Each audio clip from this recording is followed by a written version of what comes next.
Hi, Promise family. My name is Cecilie Richer, and I just wanted to take the time to thank God for my daughter Verity during this season of Thanksgiving. Some of you may know, but last year on January 1st, 2019, I miscarried our first child. It was a very traumatic time in my life, and it took quite some time to process and to heal as we grieved the loss of our child. Just 6 months later, we found out that we were expecting another child. As you can imagine, my heart was filled with fear. Every single day I wondered, is my child okay?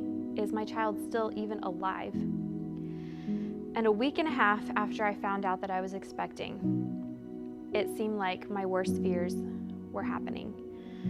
I was at work one day and I experienced all of the signs of miscarrying again. I didn't go to the doctor because this was something that was familiar to me and I knew what was happening.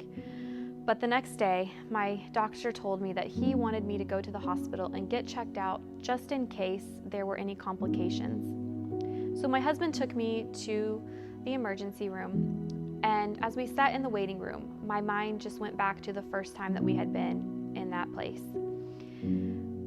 That time, I had heard a nurse practitioner tell me as she gave me an ultrasound, "I'm so sorry, but your baby doesn't have a heartbeat." These are the most awful words a mother could ever hear, and I was quite traumatized by that event. But at this time, as we waited in the waiting room, I was so worried because I didn't want to hear those words again. They took us back into the room, and another nurse practitioner conducted an ultrasound on me. And as she did, I heard her mumble under her breath, "Wow, I'm just getting so lucky today." And I thought, those are weird words to say to somebody who has just miscarried. But she turned the monitor around for me so that I could see, and she said, "Do you see that flickering on the screen?" And I said, "Yeah." She said, "That is your baby's heartbeat." I was so confused. I said, no, you don't understand. I miscarried yesterday. That's not possible." And she said, "Well, it is. You have a condition that is causing you to have some symptoms of a miscarriage, but you're not miscarrying, and there's no reason why you shouldn't carry this child to term." As you can imagine, it was very difficult for me to comprehend this information. I was so stunned.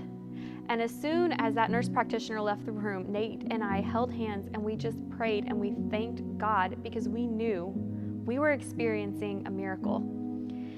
And during that time, in the interim, where I didn't know what was going to happen, throughout the rest of my pregnancy, where I still had those fears and doubts, I found it to be very difficult to thank God. I found it difficult to trust and to know that God was in control and that God was shaping my child's future. But on February 17th, 2020, I gave birth to our precious baby girl, Verity Richer. And because of God's wonderful work that He did, she is with us today, and she is happy and healthy and thriving. I want to take you back to just after that miscarriage, when we did the 21 days of prayer and fasting at church. And during that time, my heart was grieving and my heart was broken, and I just felt so much pain. We fasted and we prayed along with the church, and at the end of those 21 days, we came to the church and we had a prayer line.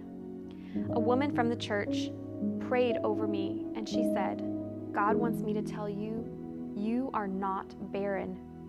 And it was so difficult for me to process that in the moment because I was still trying to process all of my other feelings and emotions. But I held on to that. I held on to that promise from God. And I know that Verity is my promised child. So I just want to encourage you.